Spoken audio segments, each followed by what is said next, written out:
Hello, loves, and thank you so much for being here today. So, I'm super excited for this conversation as I know my audience is very interested in open relationships. And actually, before we dive in, is there a certain terminology that you prefer for your relationship? Yeah, no, that's a great question. Well, first, we're really happy to be on here, and I would say open relationship, consensual non-monogamy. There's a lot of different terms that people use, but that's what really fits us and our relationship for the past 8 years. So open's great. Perfect. Okay, perfect. Nice and easy. Yeah. So, yeah, I think my community is very interested. And I know this because I get asked questions around this topic a lot because they know that I'm pretty open-minded when it comes to my love life. But personally, I've actually never had a successful long-term open relationship. Although I have attempted, but as I'm sure, Yeah. as I'm sure you both know, it comes with a lot of challenges. Oh, yes. Yes, it does. Yeah, so thank you so much for being open to share the intimate details of your relationship with us. So to begin, can you share a little bit about your love story and how did you meet? Have you always had this dynamic in your relationship? Give us all the juicy details. Absolutely. Yeah. Oh man. Well, I often say like we met in the most romantic place on earth, which is Afghanistan, in the midst of war.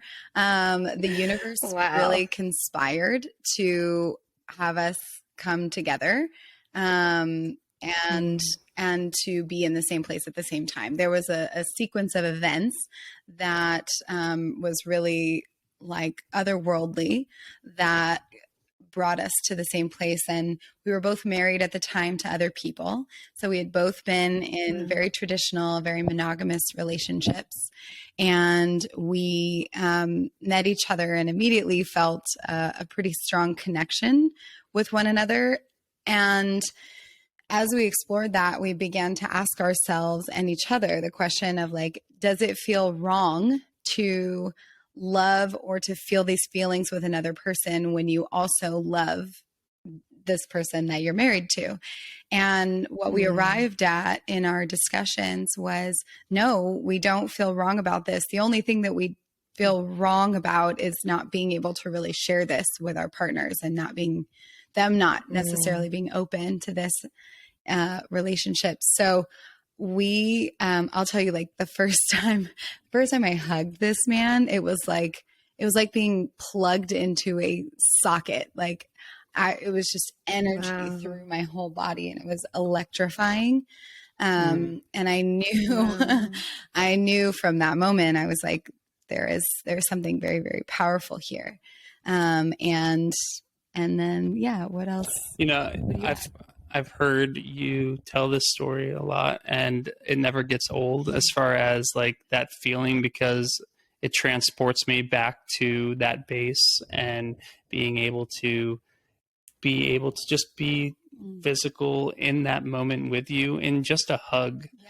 I mean, we often, like when we talk about open relationships, when we talk about the ability to explore like intimately with other people, generally the idea is we go to sex, we go to like penetration, we go to like this big hot and heavy like fantasy, but just an embrace and a touch from this woman was enough to like send me to another world. But I think you put that beautifully. My heart.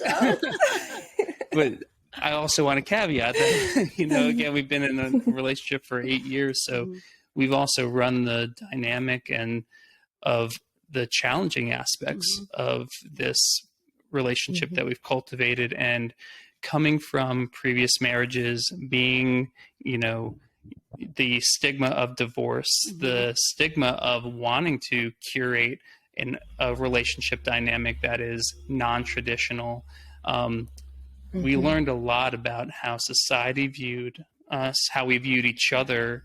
And as she said, like, what we were doing didn't feel wrong. It felt so right in our core, yet we still had to overcome that social stigma, that upbringing, that I guess the way that we see love is so different from, I guess, how a lot of people see it. So it's been a constant journey. Let's just say that. Mm-hmm. Wow, that's so beautiful. So you two were both married, and did you both get divorced Yeah. so you could be together? Yeah. And in your previous marriages, you weren't comfortable sharing about your desire to have this type of relationship? Yeah, that's a great question. Honestly, no. Like, our relationships actually dissolved due to the individual nature of them just not working out. But in a way, destiny, fate, whatever you want to call it, like, transpired to say that what we had felt for each other in Afghanistan was meant to cultivate something beautiful, something larger than ourselves. And fast forward 8 years to where we are now, we've met so many beautiful people from around the world. And it's because those relationships transitioned, those original marriages transitioned. We wouldn't be where we are today. So while that wasn't the impetus to why we are together now, it really is the culmination of our desire for each other and our desire to spread a beautiful message that monogamy, while beautiful in itself, doesn't have to be the only way you can cultivate a relationship. And that's what we really have learned a lot about just in those 8 years. Yeah. Amazing. And I love that you're so open with sharing about this, because as you mentioned, there is a big stigma. And for me, I just look at, I'm 32 and single because I have a very specific way that I want to have a relationship, and I don't want to settle for, the way that society has set up how our relationships and marriages are meant to be. I think I used to be in the sex industry, and I was an exotic dancer. And when I was young, like 20 years old, and I had met so many men who were on their lunch breaks going to watch a couple girls, and they weren't even there to watch them dance. They were there to talk to them and get this excitement of just having a conversation with another beautiful woman and hiding that from their wives. And I just realized from a young age that it's bizarre that we sleep in bed with someone and we hide all these secrets from them, and we hide all these desires because of the way that society has set it up. And it's almost, it's the norm to have these desires that we hide from our partners. And I think it's so important to have conversations like this, because I want to see more open and honest relationships, because that's how we can really go have this deep, deep connection that we all desire, right? Totally. So, Amen, sister. And I just want to say, I also was an exotic dancer in my 20s, and so I love that we have that past. I think, again, I learned a lot from it. Yeah, I learned a lot, and also learned a lot about how to bring my sexual power, my sexuality to the forefront of who I am.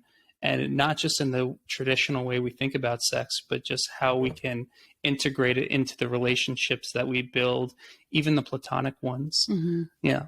So thank you for sharing that, Crystal, really, about your journey and what you're looking for. And you're not alone. We all have the relationships that we want and the way that we feel is necessary for us. And a lot of that comes with how we're raised and what we're shown when it comes to the relationship dynamic of this one person, or this person's going to fulfill every desire, every fantasy, be the one person to satisfy all of your needs. And while some people might be able to find that, that's a tall order for one person to be able to do all that. Wouldn't you Yeah. agree? Mm-hmm. I also want to, comment briefly on what you were saying around society kind of setting up this system and then it systematically being broken like all the time, right? Like there's this whole underbelly of what a successful monogamous relationship looks like. And on one hand, I often see in terms of like shadow that it could be codependent. And on the other hand, I see the avoidance of of real issues, which is maybe like a man is like, hey, I'm not actually feeling intimacy with you as my spouse, or a woman is like, you're not actually satisfying me sexually. So instead of us talking about it and working through it together, I'm just going to go find it elsewhere. And while we are in an open relationship, so I also do believe in like getting the support of other people. I don't believe in avoiding those challenges and just kind of hiding them from each other. So I think your point is so well taken, that I just want to see a world where we have relationships where people feel empowered and they feel that deep connection and that intimacy that you're talking about. And I don't necessarily think that the way we've designed it right now is serving us in the best way possible. Yeah. And to piggyback off that is that there's no one relationship dynamic that is the right way. If monogamy isn't working for you, that's okay. There are other ways that you can go into a relationship. If being in an open relationship isn't what you desire, that's also okay. It's what serves you, what feels good for you in your body, in the dynamic, in the trust, in the communication that you have with your partner. And it's going to be different. And something that we often say when people ask like about our relationship and how we found the right way, we don't believe there's a right way to have a relationship. There's not a wrong way. It's really the way that feels good to you. As Susannah said, like there's this stigma around the way that we're supposed to, in societal standards, be. And we're having a lot of fun proving that wrong, breaking down those walls. Yeah. I love it. Yeah, I love it. It's kind of funny because when I hear you saying that, I'm like, this feels really good. Thank you for telling me that, I can be like myself. Because it's like we need this permission slip almost. And I know a lot of the audience listening to this too will be like, oh, that feels good. I get to be like me. Because for me, one thing I've always wanted in a relationship is my partner to be with other women. And it's been challenging to find a partner who doesn't see it as a trick. or like this is too good to be true. Like, what's the angle here? I'm like, I genuinely want this. And then I've had to push it away for like years and try to not talk about it because it's never worked out. And then a couple years ago, I opened up to a male friend of mine about it. I'm like, it just sucks because I'm pushing away this really big desire that I have. Because it just wasn't working. And he said, does it feel natural for you? I'm like, yes, it feels very natural. It's something I've had since my very first boyfriend. And he's like, then do it. Don't deny it. I'm like, thank you. I just needed to hear that. Right? Yes, I think yeah, exactly. Permission is a big one. In the work I do, I sometimes will just offer permission. I'm like, it doesn't matter if it comes from me or from some person on the street, but like having permission is so important. Like I mentioned to you before we started this, like your presence gives me permission to share more of my body and my erotic energy. And I think that is like, it's priceless for people to also know that like there is this other template or this other way. And I think that's a big piece of what we're doing is not saying, hey, do it exactly the way we're doing it, because we have our method and it may not work exactly for you, but we are here to say that you have permission to do it the way you want to do it. And it's funny you mentioned that, Crystal, about like the feeling of like that person thinking it's a trap. And you're like, oh, I I really would love for you to enjoy intimate connections with other people. I felt that about her in the beginning of our relationship. So first, I want to say to everyone that we are a constant growth in progress, that we didn't just wake up and this is where we are and we just have all this knowledge and expertise. We've made plenty of mistakes. We've gone through a lot of challenges to get to where we are. So just a caveat, but I learned early on that Susannah really loved watching me be intimate with other women. Like, and not so much her having to participate, her just sitting there and watching me pleasure someone else. And at first I was like, this is a trap. This is a trap. I'm going to pay for this later on. There's always this thing in the back of my mind that said, I personally, I couldn't fully enjoy the experience because I always had in the back of my mind, is this going to hurt me later on? And as we learned more about each other and we talked about these feelings and communicated about our desires, compersion really came in, and compersion was such a huge piece of what allowed us to be our full, powerful sexual selves. So again, you're not alone in that. There are, I've been doing this, we've been doing this for 8 years, and there's still moments of that little voice in my head when she wants me to just have this beautiful sexual experience. Should I be doing this? Is she going to am I going to pay for this later on? So I still go through those moments sometimes. Wow, it's so interesting how we become just programmed from, what's the norm, how it's supposed to look, and it's still in the back of your mind after all these years. Do you want to explain what compersion is for those who aren't familiar with the term? Sure, yeah. So compersion is, and there's varying definitions, but really compersion is you as an individual derive pleasure by watching or seeing your partner receive pleasure from other people.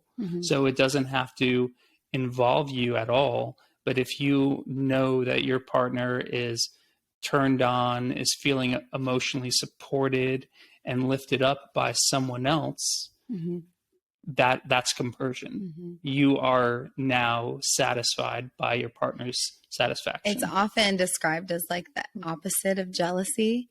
But if you look it up in the dictionary, it's very specific to like sexual or erotic or sensual experiences of like watching or experiencing their pleasure through their sexual pleasure. I am on a campaign to make compersion like a much bigger definition. Like it can be just getting joy out of watching someone else be joyful. That's kind of where I want to see the word like evolve to. So I can feel compersion for like somebody else's like promotion or, some big event in their life. But yeah, that has definitely revolutionized how we work as a partnership. Yeah. Yeah, it's like genuinely enjoying your partner enjoy themselves without there's no catch to it. Exactly. Yeah. So I asked my audience to send in some questions, and the number one question that I got was, how do you deal with jealousy? Ooh. Does it come up for you? That's a great question. Yes. Susannah, would you like to take this one? Oh yeah. Jealousy and I are BFFs now. We're like, I need to get like a shirt that's like, my best friend is jealousy. Because jealousy has been such a powerful teacher for me. Although I do experience compersion when I am with him, and I have in the past, even at the beginning, it was mixed with feelings of jealousy, envy perhaps, but mostly jealousy, which is really the desire to take, right? Envy is more like, I'm excited that I want that thing, but I also want you to have that thing. While jealousy is like, I want to have that thing and I don't want you to have that thing. And that was a feeling I felt often because I was you know, to be very honest, it was my abandonment that was being threatened regularly.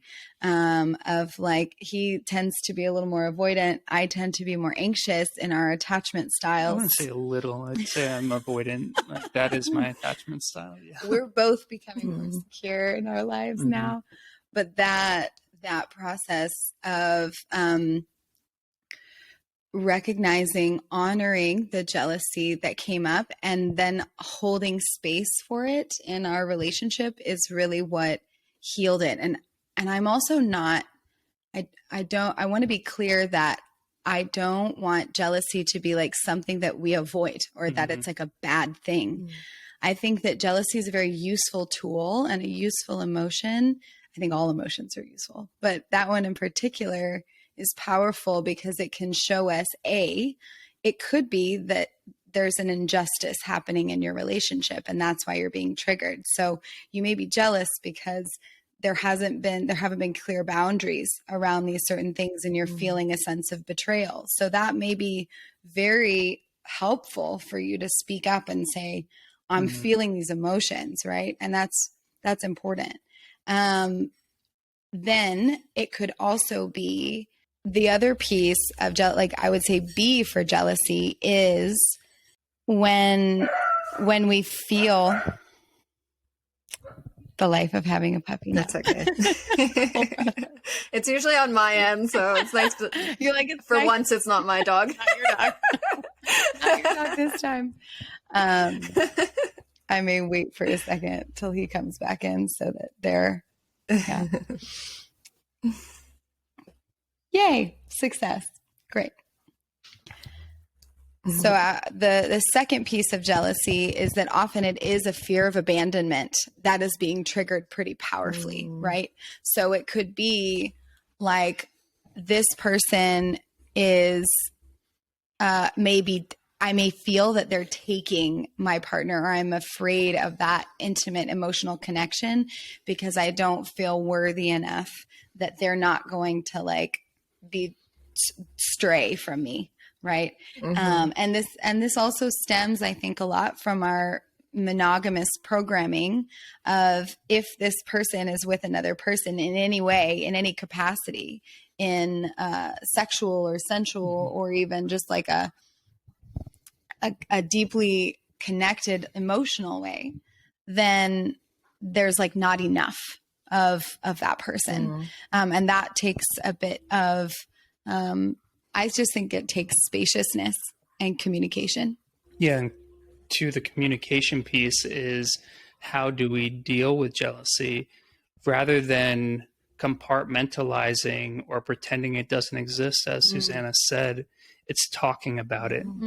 The more that we talk about an uncomfortable feeling, the more it becomes real and not something that is, scary or untenable. So oftentimes what we'll do when we have those moments, that's specifically jealousy, we'll talk about it. She'll come to me, or I'll go to her and say, hey, I have something that I'd love to share with you. It's a bit uncomfortable, but I just want you to know I love you. And it's something that has been on my mind. So I'd like to talk through it with you. And then we talk about the jealousy. And then we talk about where that jealousy is coming from. Like, what is the fear around the jealousy, or what is the challenge that we're going through? And by talking about it, we take the story that we've created in our head, and we're able to bring more of a real life, decision to it, which is this idea that, me, for instance, like me being intimate with this individual is because I'm not happy with the pleasure that I'm receiving from her, is actually me having curiosity around this new person in our life. And while it was a beautiful experience, honestly, it didn't hold a candle to the experience that we share together, or vice versa in that. And what that allows is us to hear our partner say, I hear that you're jealous. I hear that this is coming up for you. I want to support you in this and let you know that I love you, that I'm not going anywhere, and I choose you every day. And we actually do that quite often. Yeah. Like we will choose each other every day. Yeah. That's so beautiful. And you guys are just giving me hope for myself. I'm like, yes, see, it exists. I can be patient. It's coming. Yes. Oh, thank you so much for sharing. Yeah, I feel sometimes people who have not experimented or tried out this lifestyle, I think there's a kind of a misconception I've noticed where from the outside it can look like, oh, they have an open relationship, it's just like fun and sex and all this stuff all the time. And you know, a really huge part of it is learning how to have these really deep discussions that it seems you two are, you know, have a lot of practice with, and also boundaries. So I've noticed it's kind of a misconception that anything goes, like, you know, you can just kind of do what you want. Do you two have very clear boundaries of what you're comfortable with? And do you have specific things that you're not comfortable with? Yeah. And you share that. Yeah. You're very good at this, Crystal. You ask amazing questions, and you know how to captivate. I'm so interested in this topic. The audience. Boundaries are such a big part of how we are able to navigate this life that we have and this journey. And those boundaries can change. Those boundaries can shift. So things that we might have been uncomfortable with or felt were triggering 2-3 years ago are now possibly on the table, and we're just like leaning in and loving it. And now new boundaries have been created. So I think the one thing that I hope that people take away from this is that relationships, whether it's monogamous, whether it's open, they're ever changing. Yeah. And if you think that who you are now and the way that the relationship is structured now is going to stay the same 5, 10, 20 years down the road, you're kidding yourself. Like that's a fairy tale. That's something that we're, again, taught through movies, through atrocious sex education in school, that you're going to find this one person, generally in a heterosexual nature, generally going to, again, fulfill all your wanton desires, going to be the steward of your children, and you're going to live happily ever after on this magical hill. It's a fantasy. Like people have different desires. What I desire, what I want in my life, is different than Susannah, and that's okay. And it's about the compromise that we're able to figure out through navigating that, setting those boundaries, creating guardrails to those moments where I get activated by something that she might be doing that doesn't feel good to me, or again, vice versa. And I'd love to speak specifically to some of the boundaries that we have like created in our relationship. At the beginning, we really began to explore with just a third. So just typically a woman. And then as we got more comfortable, so it would be a woman together. We didn't have really any separate experiences. No, not in the beginning. And then we opened it up to couples because I was like, I think we need some more men up in here. And so and I agreed on that later on. I definitely found my sexuality in also enjoying the company of men as well. And that's a whole nother thing that we could talk about. But I was rooting for that from the beginning. I was like, I think you could be interested in men. And then slowly but surely we began to explore. We had a 2-year polyamorous relationship with a woman who we considered our girlfriend for that period of time. And kind of like fell into that because we didn't really know what our boundaries were to some extent, but also it was a beautiful exploration of the possibilities of like what our relationship can hold and how we can connect with other people. So now in this season of life, we are trying, we're always experimenting a little bit. So we are trying a new style where we do a month of exploring together, like fully together. Or I think we had, it was like totally, what am I trying to say? Closed. Actually, the first month was fully closed, and then the second month was exploring separately and like pretty much entirely separately. Yeah. Obviously, still being intimate with one another. And then the last month would be exploring together in circumstance, in like open circumstances. So if you asked me, like when we first started, if that was going to be the way that our relationship was going to manifest itself later on, I'd be like, there's no way. Like, there's no way that would feel comfortable for either of us. So, boundaries are such a huge part of the game. Yeah. 100%. Wow. Yeah. I love it all. Just love it. I'm so fascinated by everything you two are sharing.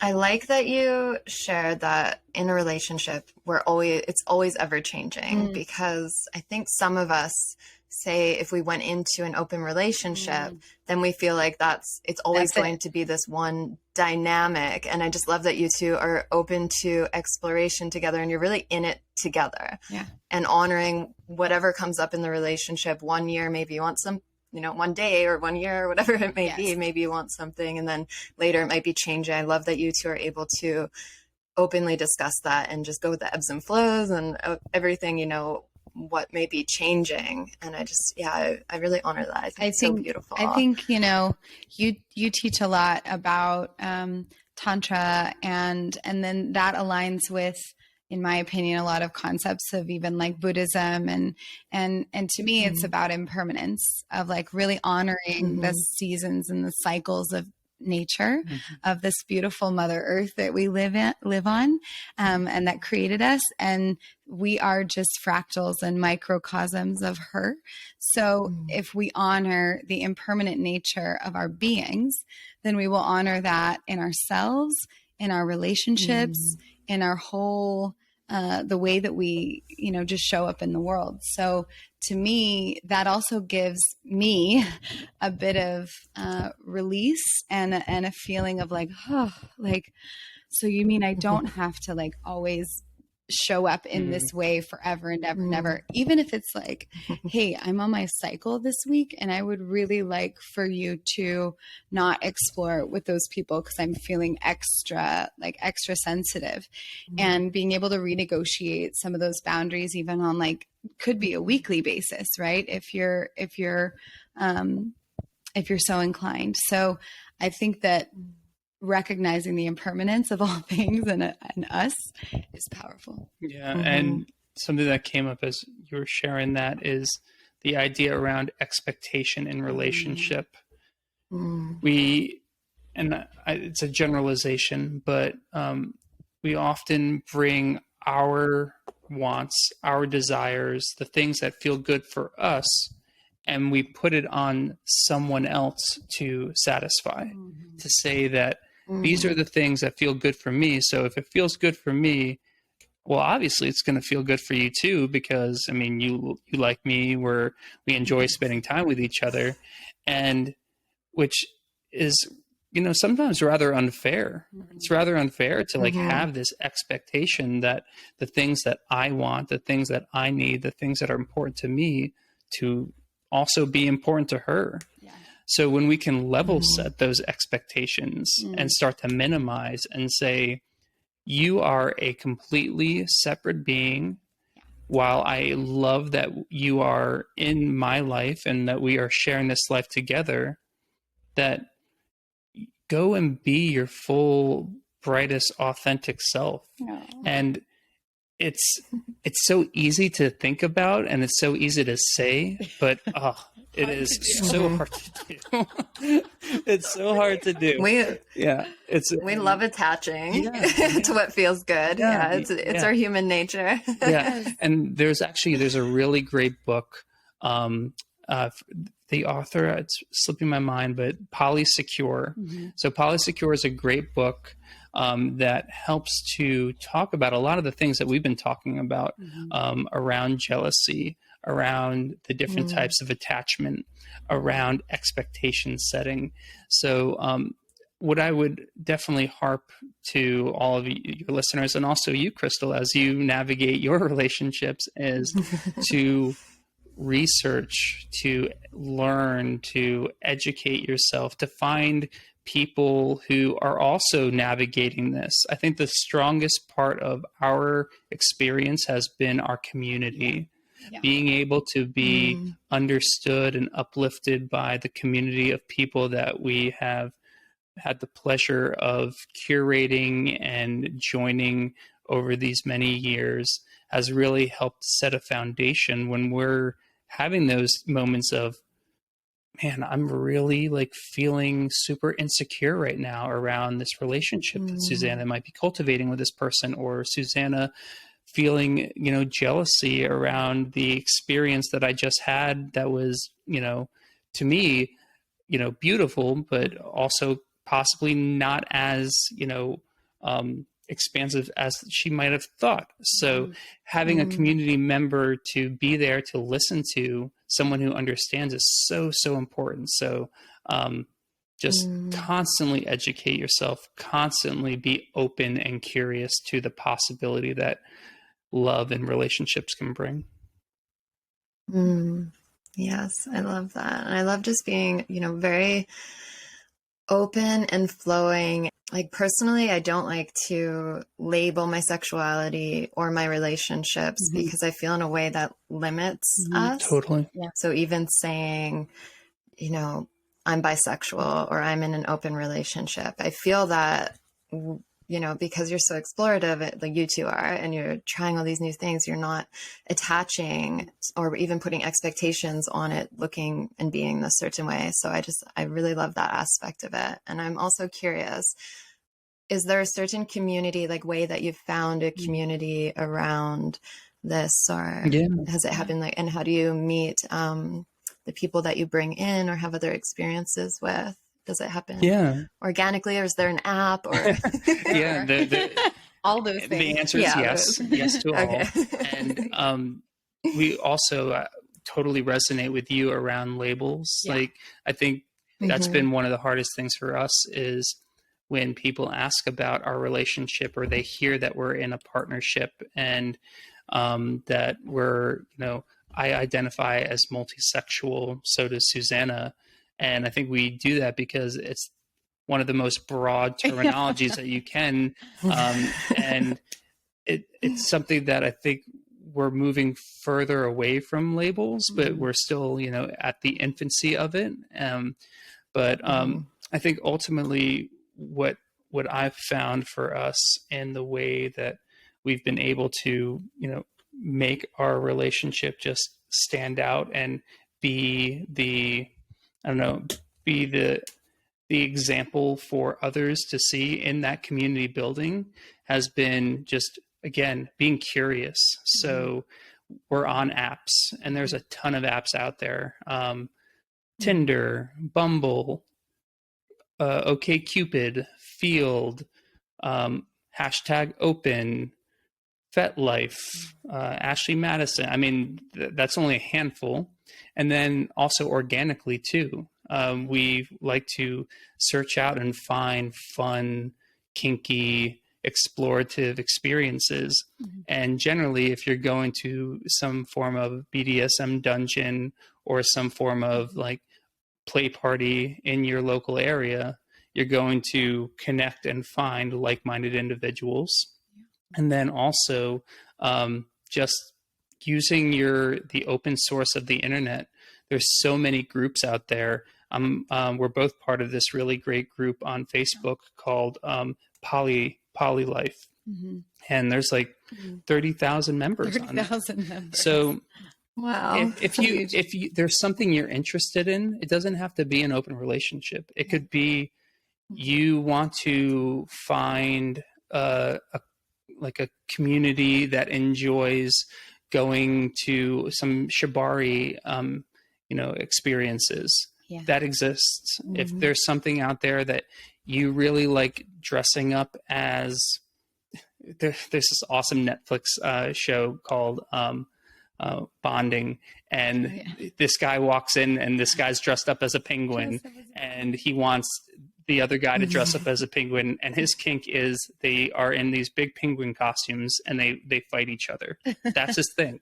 If that's your thing, search it out. Like, it exists. Like, one thing that we've definitely realized in all of this is that the more we can de-shamify desire, the more that we can allow weird and, you know, the other types of differences to just be celebrated, the more we're not afraid to just be our really authentic selves. So de-shamifying desire, de-shamifying kinks, de-shamifying sexual urges, and also de-shamifying non-traditional relationship dynamics. So community is out there wherever you live. You could live in a town of 20 people, but you just have to put a little bit of effort into it. And I also think, like, okay, the community is there, but how do I also like connect with the right people within that like big network?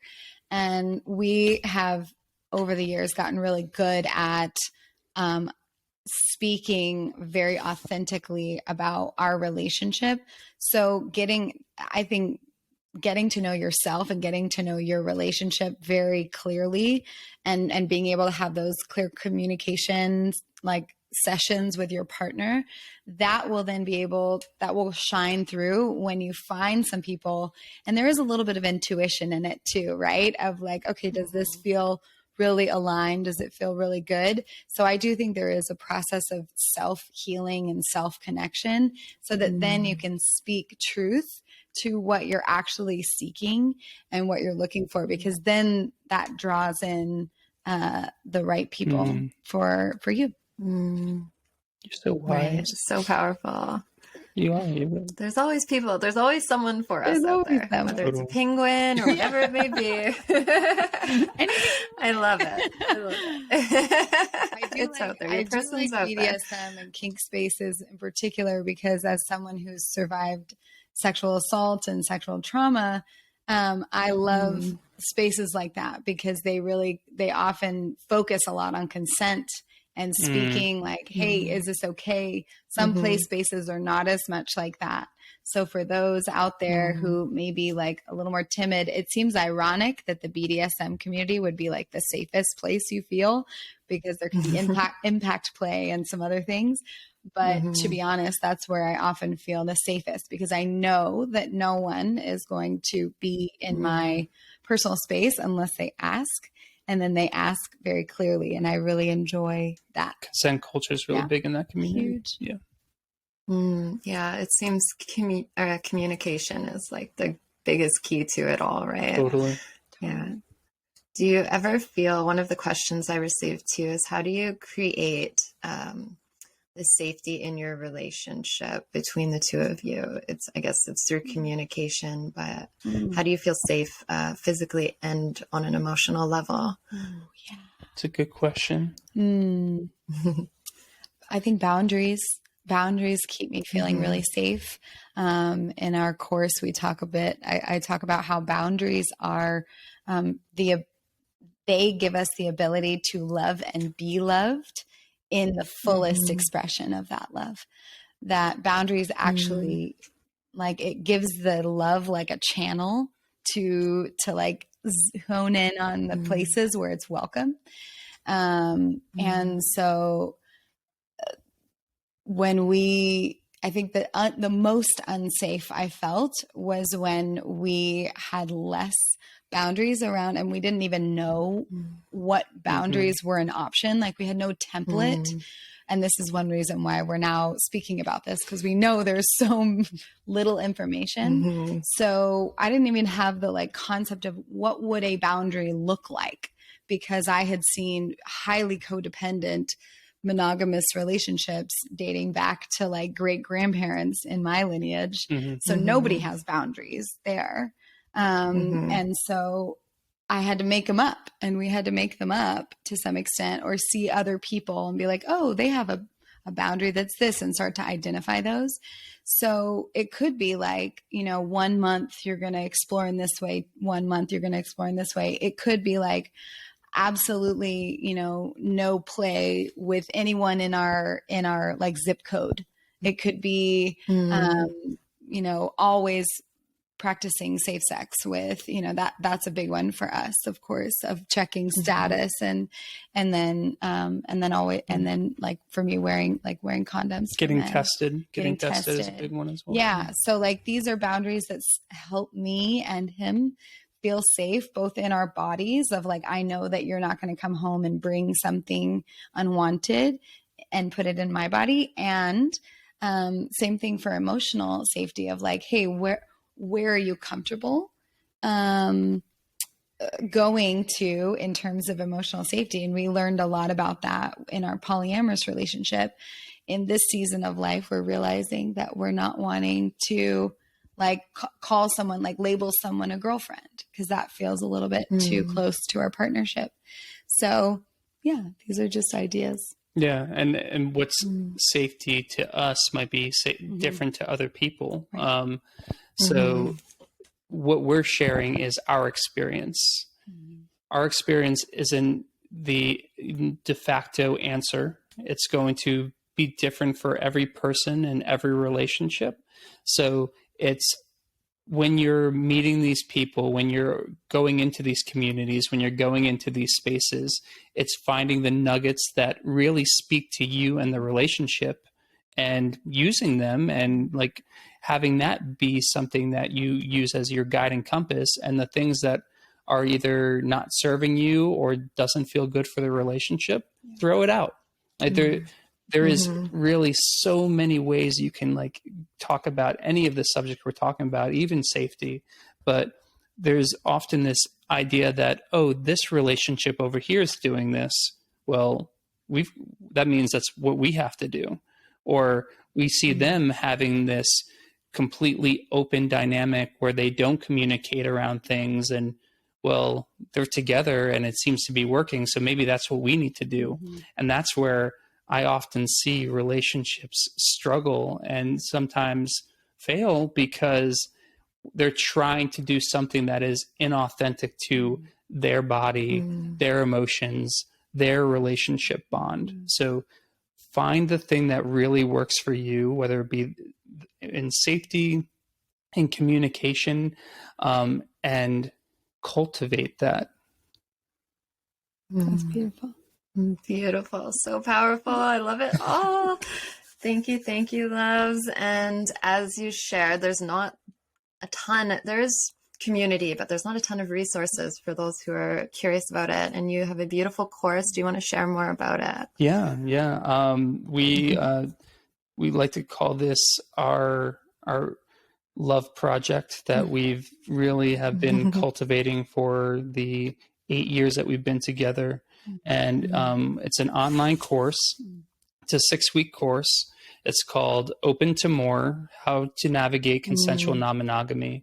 And a lot of what we talked about today, Crystal, is in the course. We give you like exercises. There's a lot of videos that show you the tools to be able to not just like make a open relationship successful, but how to like navigate the challenging things. We talk about a lot of like the challenges that we went through so that we made the mistakes so that the people who are taking the course can learn from them and be able to bring those tools and knowledge into their relationship.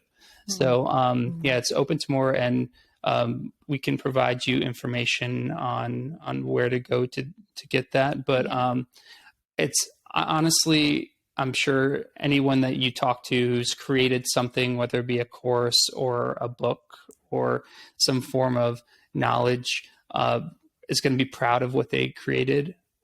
I am so proud. We are so proud of what we created because we've already heard that it's really been impactful to people. And I think that's the only thing that really matters to me, is that the message of possibility and the message of finding happiness in a way that feels good for you and not the way that a certain societal standard says to be is spread throughout the world. And I think that's how we're going to have more happiness in the And world. finding connection, you know, we talked about at the beginning. Mm-hmm. I think a lot of this is about belonging, right? It's about connection. It's about real intimate, deep connection. And I can tell you that to go get it, it's crunchy. It's a crunchy process to find that deep, intimate connection.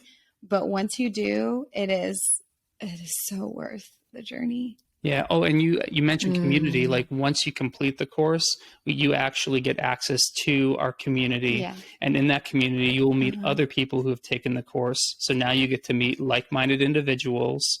You'll get to have, one-on-one experiences with, well, maybe not physical experiences, but you'll have one-on-one experiences with Susannah and I, where we'll come and we'll answer questions. Yeah. We'll be on there because we believe in cultivating a beautiful community of people who feel secure, who feel safe in their relationship dynamics. So it's open to more .mykajabi.com.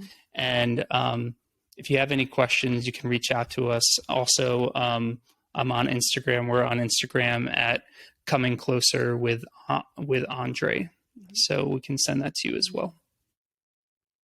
Beautiful. It sounds incredible. And honestly, I think I might even take it one day. You all heard that. I would love to see. Hold it to that.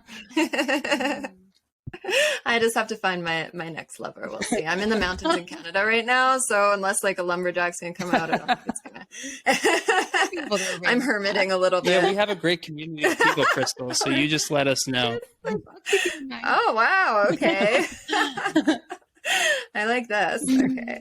Well, thank you so much, loves, for opening up, for answering the questions, and just for being really living, breathing permission slips for others to explore their love's lives and really to claim their own unique way of loving and relating to each other. So it's incredible work you're doing, and you're just so great at sharing it. So thank you so much for being here. Thank you. And thank you for all you do as well. Yeah. Thank you, Goddess. Thanks for showing up. Thanks for being here in this time on this planet, and for sharing your magic, because we need it.